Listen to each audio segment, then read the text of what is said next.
Bismillahirrahmanirrahim. Assalamualaikum warahmatullahi wabarakatuh. Selamat pagi anak-anakku yang ibu cintai dan ibu banggakan. Semoga selalu diberikan kesehatan dan rahmat oleh Allah Subhanahu wa taala. Amin amin ya rabbal alamin. Sekarang bertemu lagi dalam mata pelajaran biologi, tentunya dengan submateri yang berbeda. Namun sebelum kita masuk ke dalam proses pembelajarannya, alangkah lebih baiknya kita berdoa terlebih dahulu. Berdoa, dimulai. Cukup. Oke, saya akan absen terlebih dahulu. Oke. Syifana Rahma, Adil Dwi Permana, Encap Ziola Kasidiki, Zaidan Raihan, Sylvia Nurdianti. Oke. Semuanya hadir ya. Oke. Sebelumnya, apakah ada yang tahu materi apa yang akan kita pelajari mengenai pertemuan kali ini? Oke, betul. Kita akan belajar mengenai sistem pencernaan. Adapun tujuan pembelajaran mengenai sistem pencernaan kali ini yang pertama yaitu menganalisis zat makanan yang diperlukan tubuh manusia sehari-hari dari berbagai sumber informasi. Yang kedua yaitu mengidentifikasi salah satu bagian saluran pencernaan hewan ruminansia, saluran pencernaan manusia melalui berbagai informasi dan mengenalinya melalui posisi alat dan kelenjar pencernaan serta fungsinya. Yang ketiga yaitu membandingkan organ pencernaan makanan beserta sistem pencernaan hewan manusia, ruminansia, menggunakan gambar atau karta. Dan yang keempat itu mengidentifikasi gangguan dan kelainan pada sistem pencernaan. Dan yang terakhir itu menyajikan laporan hasil uji zat makanan yang terkandung dalam berbagai jenis bahan makanan yang dikaitkan dengan kebutuhan energi setiap individu serta teknologi pengolahan pangan dan keamanan pangan. Jadi nanti kita akan belajar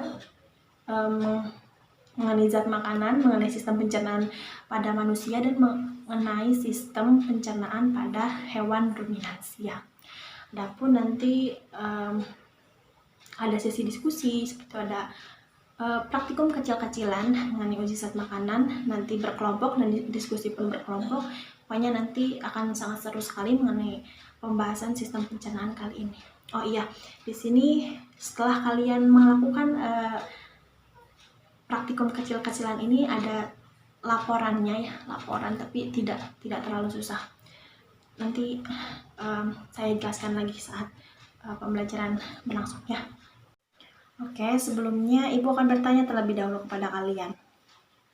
Jikalau kita makan, maka proses yang terjadi pada mulut kita itu kan mengunyah ya. Kemudian setelah mengunyah, makanan tersebut akan masuk ke dalam organ dalam yang ada pada tubuh kita sendiri. Nah, apakah ada yang bisa menjawab proses apakah yang terjadi pada tubuh kita itu? Betul sekali. Terima kasih yang sudah menjawab. Untuk sistem pencernaan ini dibagi menjadi dua. Yang pertama yaitu ada sistem pencernaan secara mekanis, yakni terjadi pada mulut. Kemudian yang kedua yaitu sistem pencernaan kimiawi. Untuk lebih detailnya lagi nanti kita akan bahas setelah ini. Jadi materi yang pertama kita akan bahas mengenai zat makanan terlebih dahulu.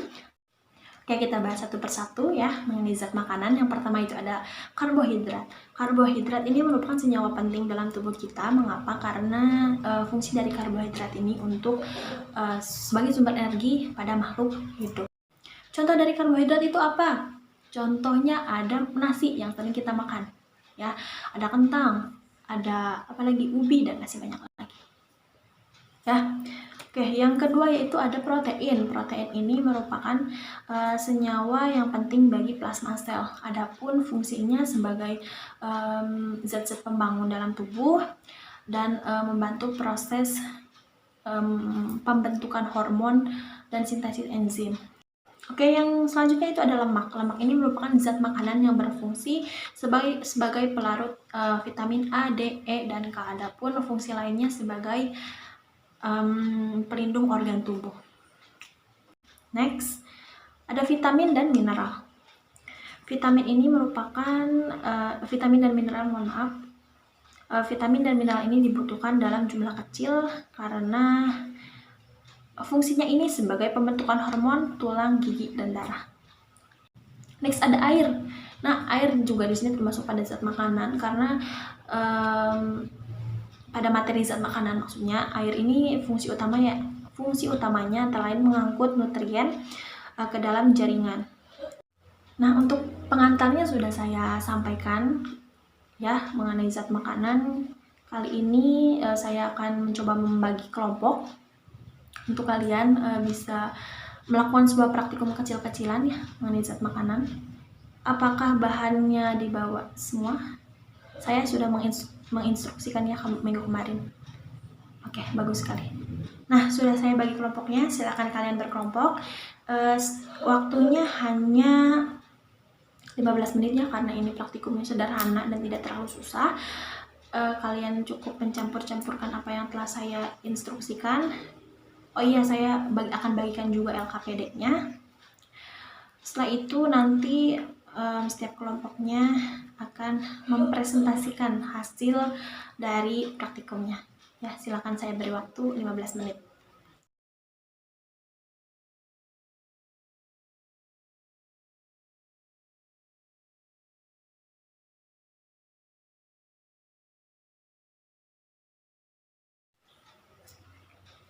Sudah beres praktikumnya? Oke. Cukup satu kelompok saja ya untuk menjadi perwakilan mengenai praktikum ini. Silakan, mau kelompok siapa? Oke, silakan. Oke, terima kasih semuanya yang telah antusias mengikuti praktikum kali ini, walaupun praktikumnya hanya kecil-kecilan, semoga ya bisa bermanfaat lah.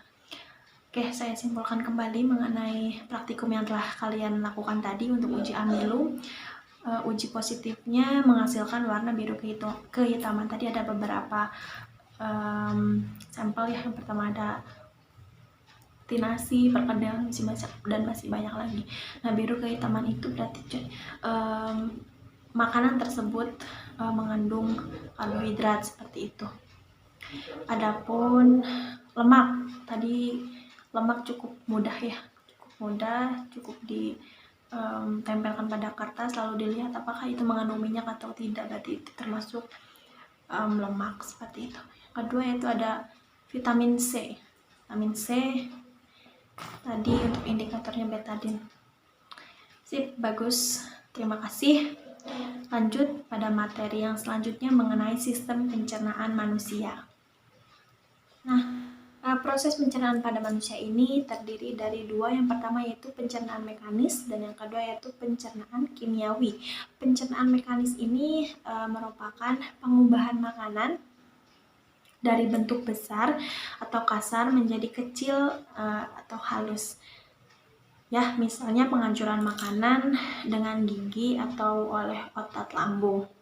Sedangkan tadi pencernaan kimiawi ini merupakan perubahan senyawa organik yang ada dalam bahan makanan dari bentuk yang kompleks menjadi yang lebih sederhana dengan adanya bantuan enzim. Oke, selanjutnya kita akan membahas mengenai sistem pencernaan pada manusia. Adapun organ pencernaan pada manusia yang pertama yaitu ada rongga mulut, kerongkongan, lambung, usus halus, usus besar, rektum, dan anus. Oke, di sini kita bahas mengenai perbedaan sistem pencernaan hewan dan manusia. Kebetulan sistem pencernaan hewan pada hewan ruminansia. Contohnya yaitu sapi, ya, sapi dan kerbau juga termasuk. Oke, di sini apakah ada yang bisa membedakan antara perbedaan sistem pencernaan hewan dan sistem pencernaan hewan ruminansia dan sistem pencernaan manusia? Angkat tangan.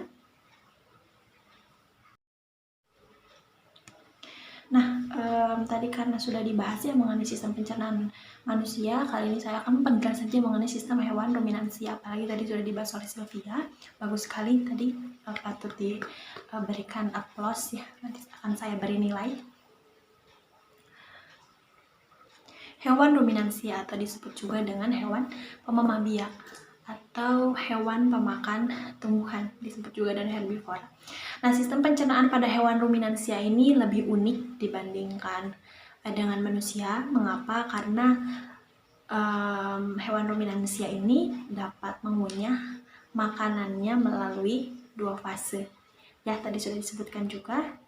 Fase pertama ini terjadi pada saat awal makanan masuk. masuk, kemudian makanan itu hanya dikunyah sebentar saja dan masih dalam tekstur yang kasar. Selanjutnya, makanan akan disimpan dalam rumen lambung. Kemudian fase kedua yaitu ketika rumen sudah penuh, maka hewan ruminansia ini akan mengeluarkan makanan yang dikunyahnya. Nah, ini nih fakta uniknya pada hewan ruminansia ini. Nah, makanannya sudah dimakan, dikunyah, dimuntahkan kembali, kemudian dimakan kembali, sehingga tekstur makanannya itu bisa lebih halus dan akan masuk pada lambung lagi, seperti itu. Oke, selanjutnya ada materi mengenai kelainan atau gangguan sistem pencernaan. Di sini saya akan menyebutkan beberapa saja karena ini akan saya tugaskan kembali. Nanti akan ada sesi presentasi juga, tapi nanti presentasinya akan dilakukan pada minggu depan ya. Itu kelainan dan gangguan sistem pencernaan. Yang pertama tuh ada batu empedu. Biasanya akibat penyebab dari batu empedu ini akibat pola makan buruk, obesitas, atau faktor genetik. Yang selanjutnya itu ada diare. Diare ini disebabkan keracunan makanan, alergi, atau bakteri. Yang selanjutnya itu ada radang usus buntu, disebabkan oleh pengaruh benda asing, kanker, atau infeksi. Next itu ada gastritis. Gastritis ini disebabkan muntah kronis, telat makan, atau stres. Selanjutnya itu ada sembelit, diakibatkan kurangnya konsumsi serat dan air putih. Dan ada ambien. Ambien ini munculnya akibat tekanan di area anus dan rektum. Nah, itu merupakan contoh-contoh yang saya sebutkan mengenai kelainan atau gangguan sistem pencernaan. Silakan akan saya tugaskan atau membuat makalah kalian mencari mengenai penyakit-penyakit pada gangguan sistem pencernaan selain yang disebutkan oleh saya tadi di sini ya. Silakan untuk makalahnya bebas. Kalian bisa searching di browsing di internet, mau itu dari buku atau sekalipun jurnal boleh, silakan, lebih terpercaya ya. Nanti untuk minggu depan kita akan melaksanakan presentasinya ya. Oke, untuk materi mengenai sistem pencernaan kali ini mungkin cukup ya. Sebelum kita tutup,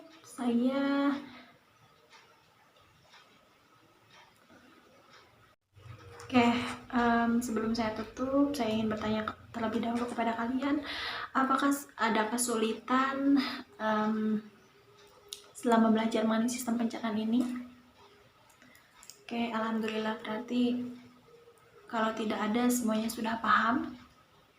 Semoga apa yang saya sampaikan bisa kalian aplikasikan. Ini merupakan sebuah teori lah ya. Setidaknya kalian tahu fungsi dari setiap organ pencernaan ini untuk apa saja, seperti itu. Dan tadi kan ada praktikum juga ya, ada praktikum mengenai zat makanan. Nah, kalian bisa terapkan dalam kehidupan sehari-hari. Ini yang termasuk karbohidrat mana ya, ini yang termasuk protein mana, ini yang termasuk lemak mana, dan itu sangat berguna sekali, seperti itu ya. Saya minta untuk satu orang memberikan kesimpulannya, silakan, untuk mengenai sistem pencernaan ya, pengertian sistem pencernaan aja, silakan kalian menyimpulkan. Ada yang bisa? Oke, silakan Faisal. Oke, bagus. Terima kasih. Saya banyak mengucapkan terima kasih kepada kalian atas antusiasmenya dalam pembelajaran kali ini. Mohon maaf jika dirasa banyak penyampaian yang masih kurang. Dan apabila ada materi yang belum paham, silakan kalian tanyakan saja, jangan malu-malu. Untuk materi minggu depan kita masih mengenai sistem pencernaan, tapi mengenai presentasi dulu ya, untuk presentasi setiap kelompok semua. Jadi kalian harus siap semuanya. Setelah melaksanakan pembelajaran, alangkah lebih baiknya kita mengucapkan alhamdulillah. Sampai jumpa di pertemuan minggu depan. Terima kasih. Wabillahi taufiq wal hidayah. Wassalamualaikum warahmatullahi wabarakatuh.